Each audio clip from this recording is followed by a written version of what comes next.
everybody, this is So Many Sequels. I'm Josh. I'm Andrew. I'm Garrett. Vulcan salute there? No, that was I'm David. Oh, I'll do the Vulcan salute. He did West Side. He's representing the West Pole instead of the North today. The wicked Santa of the West. Mm-hmm. Christmas continues. It's Christmas all month long. Right. on this show.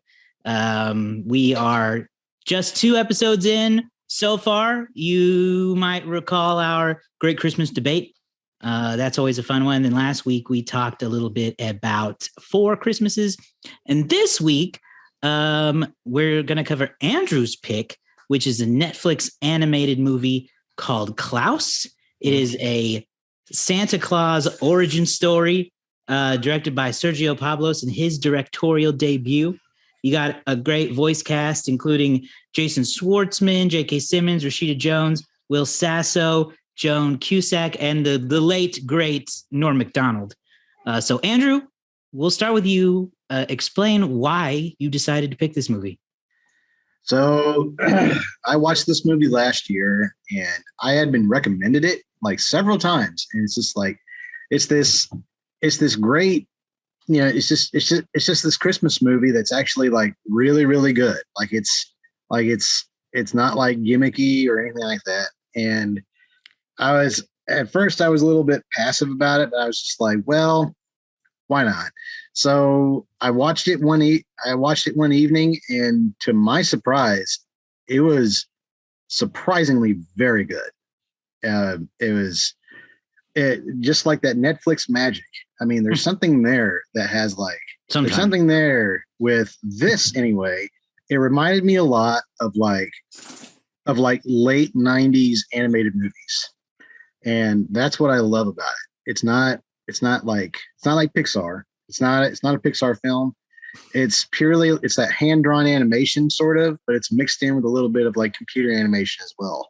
And I think that's totally just out of left field, or at least something you haven't seen in a while. And what you get here is actually a really good story. And like you said, the cast is great. And it's just a good time all around. I was thoroughly pleased with it. So I figured, why not? This would be a great one to review. I like that you mentioned that it had the feel of like 90s animation, because Sergio Pablos worked on several Disney Renaissance films of the 90s. Clearly that style is pretty consistent with him. He worked on Hunchback of Notre Dame, Tarzan, some of those really great, memorable Disney animated movies of the 90s. And he was not to interrupt, but he was a character animator on a lot of those when he did it.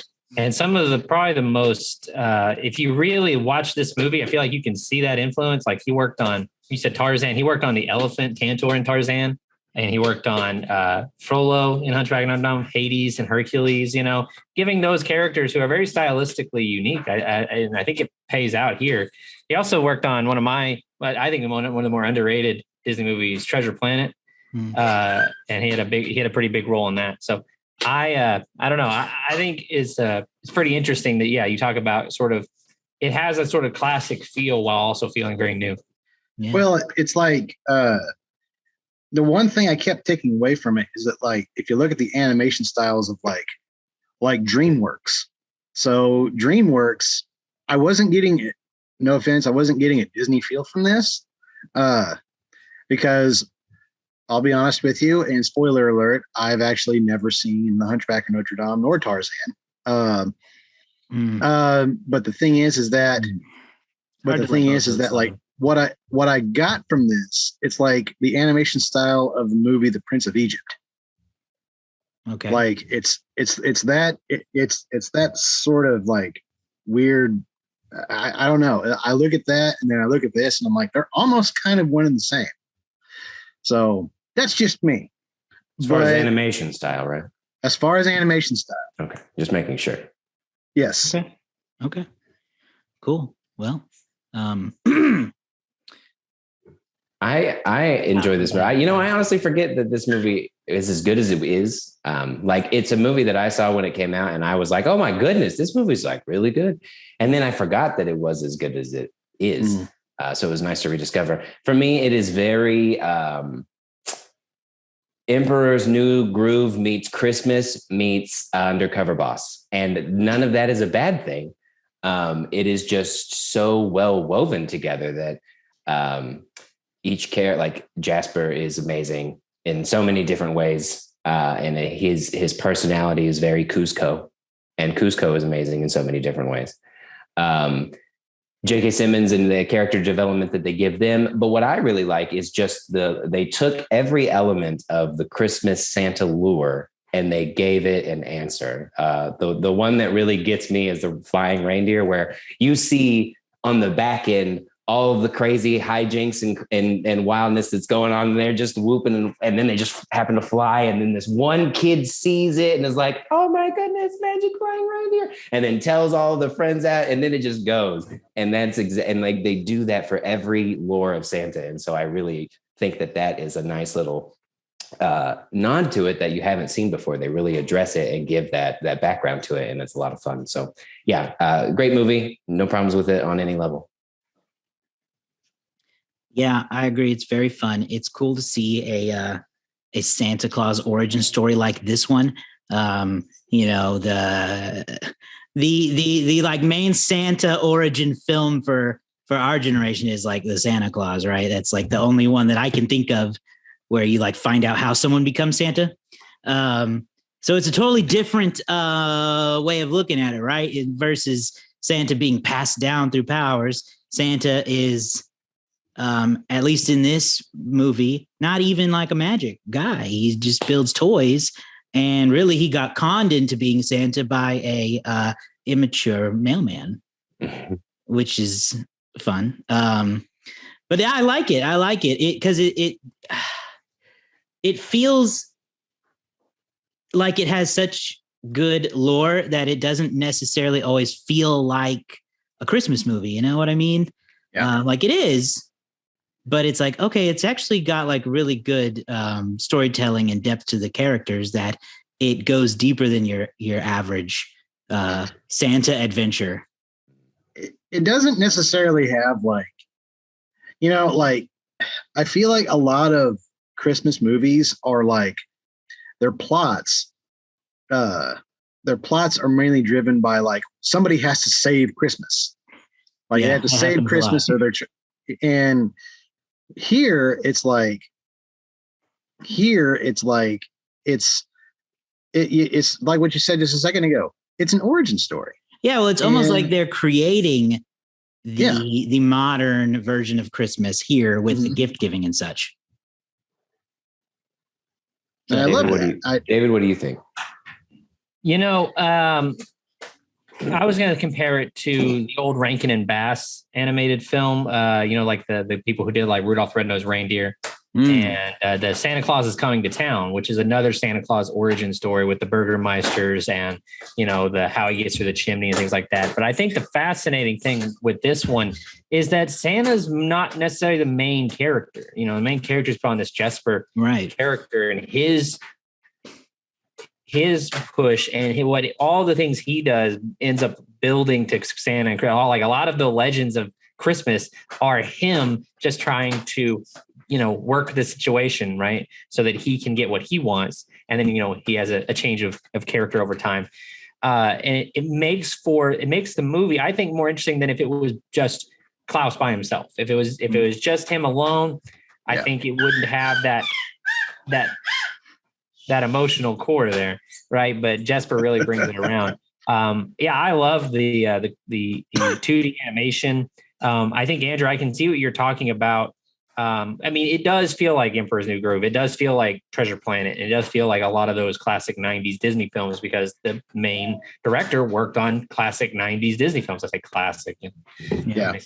But also, I think it's the lighting that really hits you from the DreamWorks perspective, because the lighting in this movie is so incredible at times for a 2D animated film, where you just have, there's a moment that I really don't want anybody to miss where they do a time lapse, where they do like the sun and moon going up and down. it's just like an incredible shot for 2D animation. It just looks beautiful. Yeah. Yes, I remember 2019. I was on this big kick for watching movies. I watched more movies in 2019 than I've ever watched in a single year.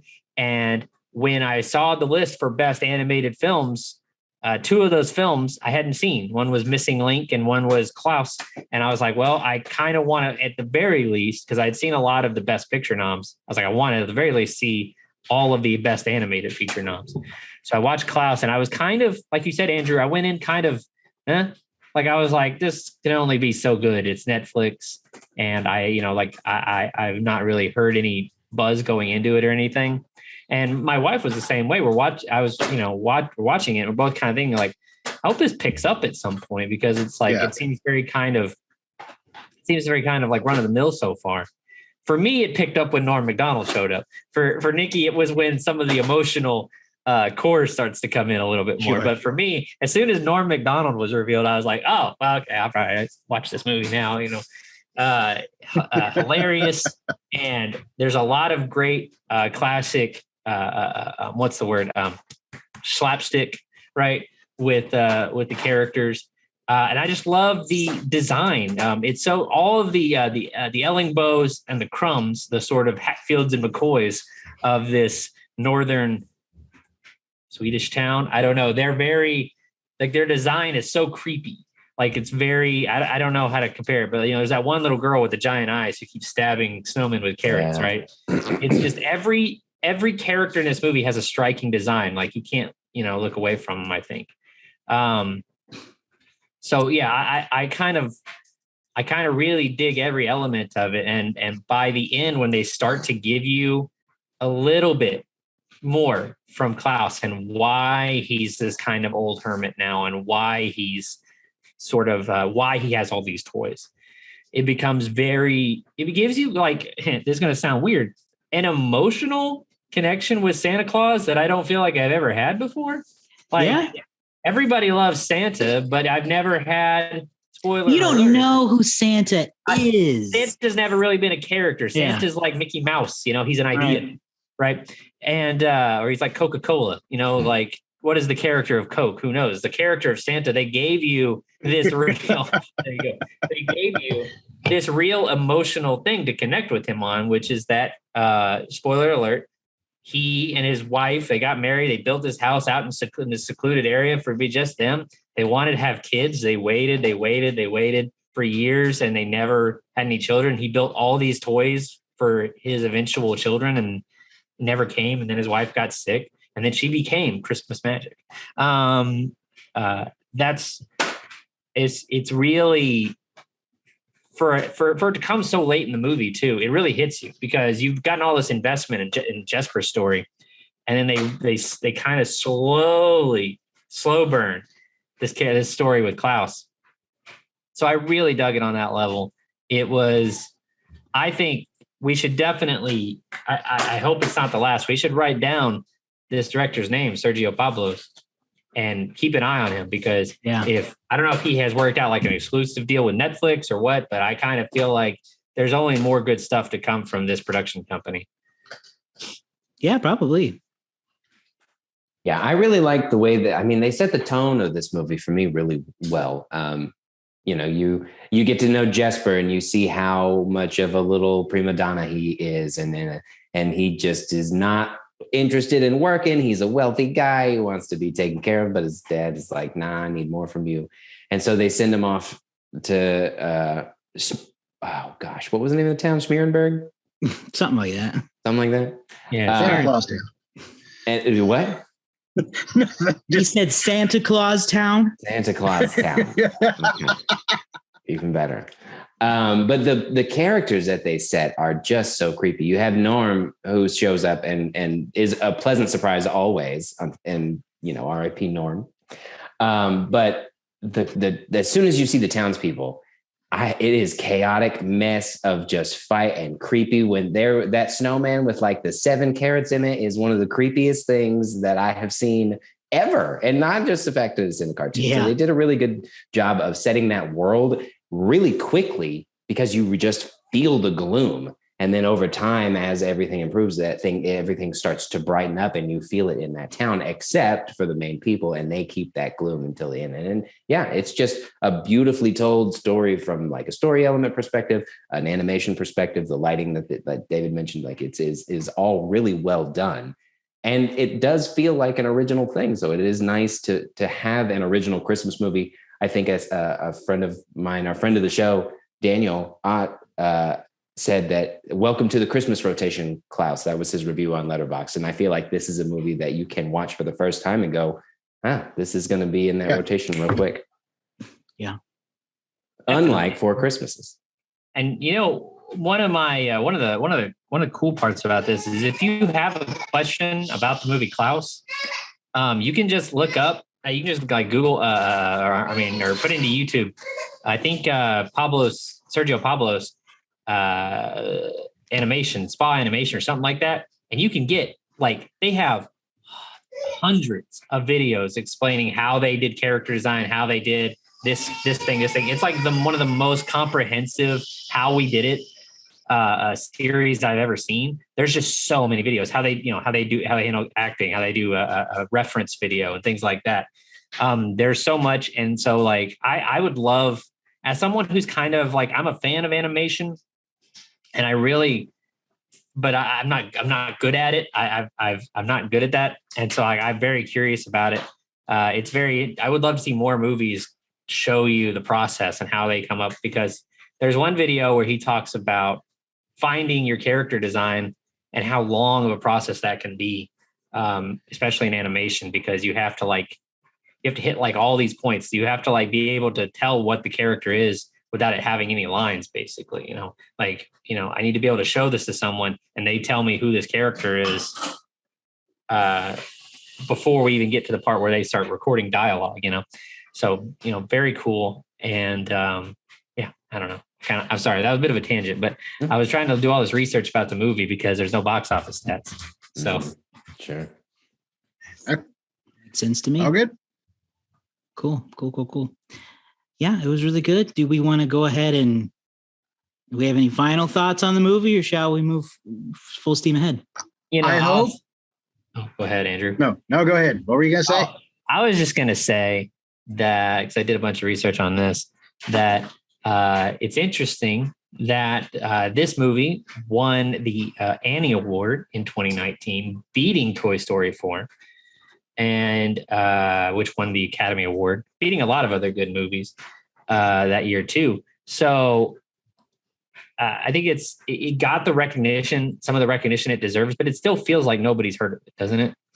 Yeah. I think that's a problem with Netflix movies, is that it can be niche with certain things where some people know they market it well or they don't market it well. I am surprised that people haven't watched this, because I do feel like it was popular at the time, but I also think that it much like me, people probably just forgot about it because it is on Netflix. Mm-hmm. Now that you're talking about that, it's like, what is the best Netflix movie? I mean, That's really, yeah, especially we'll have to schedule that later. Yeah, Netflix has all these good movies, and we're kind of, I agree that we're kind of spoiled on that a little bit, that we just have that ease of access, and I think it's easy to forget movies like these, especially Klaus. And they also release so many Christmas movies, and many of them are bad. So I feel like it could be a detriment to an extent that when they release a good one, that it's overlooked because people probably just assume they're very made for TV movie Christmas movies, because what's that's the one? usually what Christmas a lot of them Night? are. Isn't that one of them? Christmas Night or something like that? I think so. Christmas Night. Well, see, the issue we run into there, which, this could be a whole nother show, is that people love that shit. Right. I'm not saying that's a bad thing, but what I'm saying is that they're not good movies. They are fun Christmas movies, but I think that when you get an actual good movie that is Christmas based from Netflix, it gets lost in the shuffle of ones that are meant to just be made for TV, Hallmarky. Well, it's like we were talking last night about Jingle Jangle. Mm-hmm. Totally forgot about Jingle Jangle. Mm-hmm. Totally forgot about Jingle Jangle, and Jingle Jangle is great. Yep. And if you want to know more about Jingle Jangle, we reviewed it last year. We did. So go back and take a listen to that because it's actually really good. But I will just say that, you know, stuff like that just gets lost in the shuffle. The one thing I was going to say though is that I know this is so many sequels, but I hope they don't make a sequel to this because I think this works well as a standalone. I think they'd have a hard time making a sequel to this. Yeah. The way it ends is just so, I think, not necessarily closed. It's not to say, you know, no, that you couldn't come up with an idea for a sequel to this, but the ending of this is just so poignant and lovely that I feel like a sequel would just be just Santa Claus doing Santa Claus things. Yeah. That said, they did make a sequel to Santa Claus is Coming to Town, which we talked about earlier. So anyway, you know, I don't think there's much risk of that. I feel like if anything, they'll just tackle another movie, this production company. But I don't know. Yeah, I can't imagine a sequel. Hopefully not. You know, not all of them can do that. I was looking just now, and on Netflix's global top 10 of the week, there are 1, 2, 3, 4, 5 Christmas movies in the top 10. And this is not one of them. But there are some older ones. The Christmas Chronicles and the Part 2 are both in the top. Well, see, 10. the Christmas Chronicles Part 2 sucks. It did suck, but it don't matter because people liked it.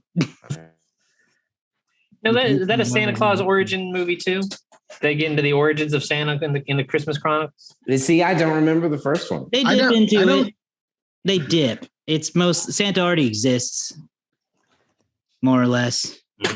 I just remember Kurt Russell being cool on a sleigh. Yes. That's it. Yeah. No premise. One of Kurt Russell's best roles. Death Ride or Death Proof, but sleighs. That's basically it. That's what it was. Sure. Kid-friendly Death Proof. That's what it was. Well, who is gonna who runs the letterbox game for this one? Andrew won. Andrew's gonna run it. Okay. Yeah, it's up to Andrew. You got it pulled up already? No, I don't. Hang on just a second. Then one, you have one. I know. I'm gonna go ahead and throw out a guess though. I feel like this is gonna be pretty high. I don't know how high, but I think it's pretty well respected amongst self-described film buffs. And that is what Letterboxd is. So I'm going to land a guess at 4.1. Good guess. Josh is 4.1. Who else wants to go? I'm going to be honest. I'm just going to hover in that same area, and I'm just going to say 4.0. Man, I'm going to go lower. I think that it's going to be well received, but I think it's going to be low. I'm going to go with like a 3.2. Oh, okay. Not because of the movie. I just think that's what people are going to rank it. So Garrett is 3.2, David is 4.0, and Josh is 4.1. 4.1 or above, man. All right. Well, one of y'all is exactly right. And the person this week who gets a high GPA 4.0 is David. Woo! All right. Good for the Letterboxd community. Letterboxd King is back. Back at it again. Andrew, do you got some reviews in there that you can read? Yeah, I do. So I've got a couple here, and they're all really good. Everybody seems to love this movie. There's one here that says maybe by Maria. Maybe Netflix does deserve rights. I don't know what that means. The best kind of movie you could watch this Christmas. All right. Honestly, this is already a Christmas classic in my opinion. So, all right. So really, I don't have anything here that's bad. A lot of people seem to like it, which is good. I mean, it's a good film. And yeah, what do we all rake it? Rake it. I rake it. Hey. He knows. He spoiled it. What is he Someone ranking? else go real quick. I have 4 stars from me. This is a great movie. Yeah. I'm gonna say the same thing. 4. Okay. This is easily a 4-star from me. Wow. So 3 4s. We might as well. I'm going to go with a 4.5. Ooh. Okay. So Purely on the grounds that this movie has done what few movies has accomplished something, right? I did all this research on the Annie Awards, so I got to sneak this in. So when this movie won an Annie, it became only the second time that Disney or DreamWorks did not win the Annie Award in 2 years. The movie that won before this was Spider-Man. The only other time I believe this happened was in 2010 to 2011. That was How to Train Your Dragon 2 and Rango won in back-to-back years. Basically, the Annies and the Academy Awards are basically Disney and DreamWorks fests, or Pixar, excuse me. Disney, Pixar, and DreamWorks are basically the ones who run the animated awards. So for something like this, which is not an independent film because it's from Netflix, but from some smaller, less big studio. Not to downplay the Disney movies or the Pixar films that have won, because those are great too, or even the DreamWorks films. But really happy to see new stuff every now and again. Yeah. Get that recognition. I did so much work. I think I could name every Annie Award winner. Dang, you went deep. Yeah. Never even heard of them. The Annie Awards, it's great. It's it's an award show purely for animation. And usually something like 78 or 75% of the time, whoever wins the Annie wins the best picture, the best animated feature at the Academy Awards. Klaus is one of the few times that that was not the case. Toy Story 4 won that year. But yeah. Interesting. all right. Well, y'all, I don't have anything else for this show. I'm out. Do we want to reveal what we're doing next, or is it a Christmas gift? Do we know? Yeah, it's one of you two. Yeah, it is one of us, isn't it? Did you decide? Because I haven't. Neat. I mean, I can make a decision real quick. Yeah. Well, you can make a decision. Let me read you all a Die Hard. No, put it down. Put it down. Put it Don't down. Mute him, Josh. You Put have it the down. power. You have the power. I do have the power. Bye. Make it happen, Captain. I can't say. All right, I'm gonna do the night before. I'm gonna run sudden change up. Yep, I'm gonna raunch it up. I'm gonna test David's theories. We're gonna look into The Night Before, starring Seth Rogen, Anthony Mackie, and Joseph Gordon-Levitt, and all of the hijinks that are about to ensue for this. So, is it please, The Night Before or The Night Before? The Night Before. So please be prepared. Do not watch this with children. I mean, you can, but you better be prepared. It is definitely. It's got an R rating for a reason. Christmas stoner comedy. Okay, well that already is suspect. Get ready, David. You're gonna hate it. It's very sus. As long as nobody gets murdered, I think we'll be all right. I can't promise anything. That was pretty much one of the bigger. Oh, I'm going to question many of your Christmas movie debates with this one right here. I was pretty. I feel like I was pretty lenient generally. You were. A couple stood out. I specifically remember somebody's ho ho ho being in full front in the situation. Oh no! Like that. So just be prepared for stuff. Oh no! Someone's candy cane is going to pop out at some point. That ain't good. Yeah, it's going to be great. I'm so excited. Okay, well, all right, let's do this. Get ready for that. We will have The Night Before for you guys next time. Check us out online. You can go to somanysequels.com and you can find a list of relevant links there. Links to the show on Apple Podcasts, Spotify, and YouTube, as well as our socials. So go follow us on those places. And we're just going to keep on trucking with the Christmas movies. So we'll see you next time.